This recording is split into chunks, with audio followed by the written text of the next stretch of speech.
안녕하세요. 저는 안현수입니다. 처음엔 이상 심리에 대해 관심을 가지고 있었는데 동물 심리에도 관심이 생겨 그 개는 정말 좋아서 꼬리를 흔들었을까라는 책을 읽게 되었습니다. 저는 이 책을 통해 우리의 반려견이 왜 그렇게 행동하는지 또 인간의 시선이나 인식에 대한 문제를 알게 되었습니다. 감사합니다. 안녕하세요. 책 위험한 심리학을 읽은 유현민이라고 합니다.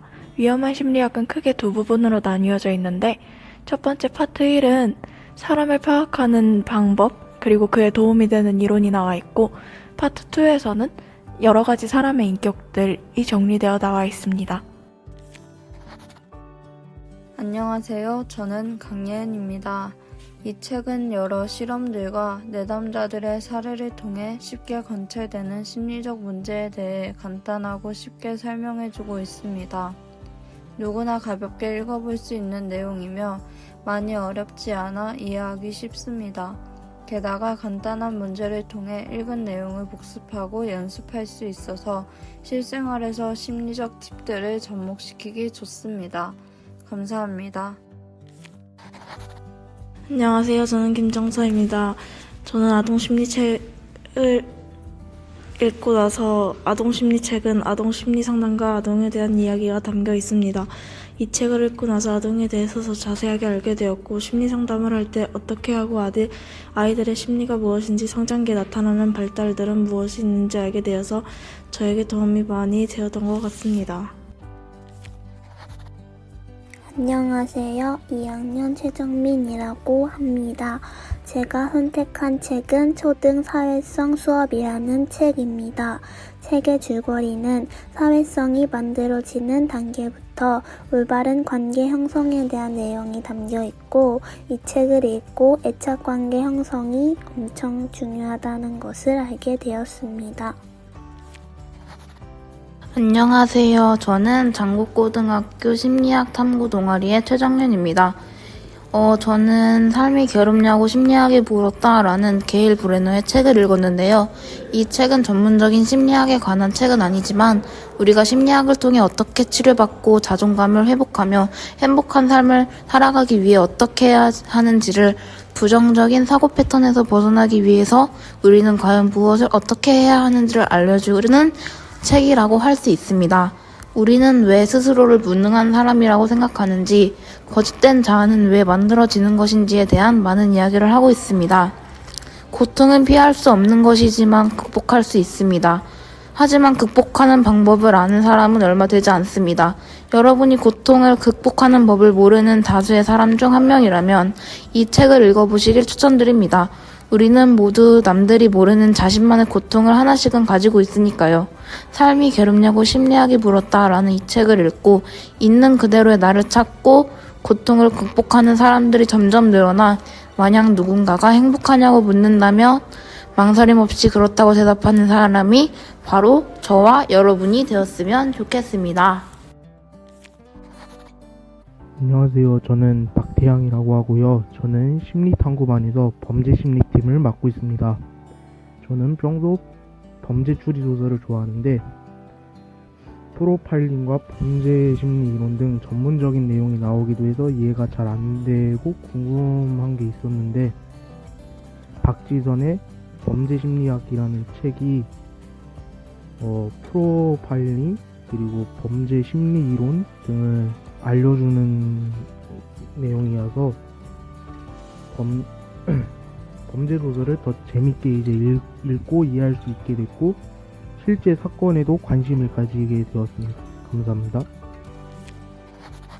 안녕하세요. 심리학 동아리의 성찬민입니다. 제가 읽은 책은 인간과 개, 고양이의 관계 심리학입니다. 제가 이 책을 선정한 이유는 반려동물을 단순한 소유물로 생각하지 않고 가족처럼 여기는 사람들을 주변에서 많이 보았습니다. 그런 걸 보면서 동물에게는 어떤 특별한 능력 같은 것이 있다고 느껴졌습니다. 그래서 그런 능력이 어떤 것인지 구체적으로 사람의 심리에 어떤 영향을 끼치는지가 궁금해서입니다. 제가 느낀 점은 저는 반려동물을 키우는 거를 별로 좋아하지 않았습니다. 하지만 동물 사진을 보면 마음이 편안해지거나 왠지 모르게 기분이 좋아져서 핸드폰 배경화면을 고양이로 한 적은 있었습니다. 이렇게 일상생활에서 느끼는 감정에 동물이 큰 영향을 준다는 것을 이 책을 읽으면서 확실히 알게 되었고, 학업에 큰 도움이 된다니까 저도 반려동물을 키우고 싶은 마음이 생겼습니다. 동물 매개 치료의 구체적 과정이 궁금해졌고, 또 다른 동물들은 사람에게 어떤 영향을 끼치는지도 궁금해졌습니다. 안녕하세요. 저는 심리학 탐구 동아리의 문지영이라고 합니다. 저는 동아리에서 아동학대와 범죄의 연관성에 대해 조사를 하게 되었고, 그로 인하여 아동학대에 대해 관심을 가지게 되었습니다.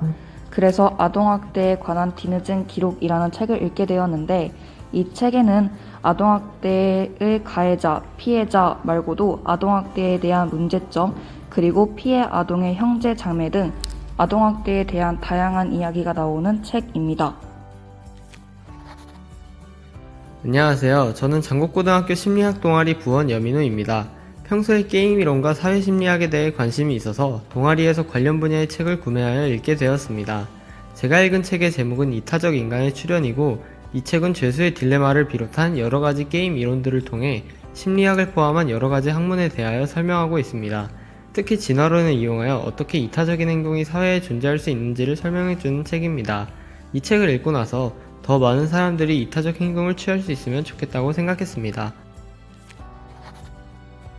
안녕하세요. 저는 심리학 탐구 동아리의 김도입니다. 저는 범죄 심리에 관심이 있고 장래희망이 프로파일러여서 이 동아리에 들어왔습니다.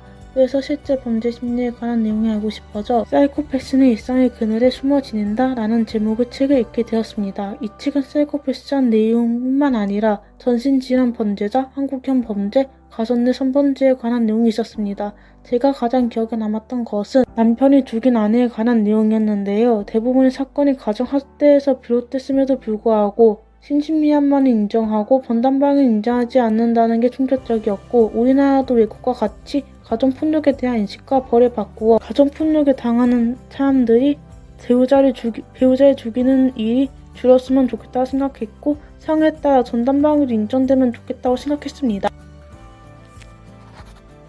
안녕하세요. 문현술입니다. 사회심리학 책을 받아 이 책을 설명해보려 합니다. 이 책은 사회심리학적으로 바라본 사람들의 여러가지 현상을 소개하고 이를 심리학적 관점으로 설명해주고 있습니다. 감사합니다.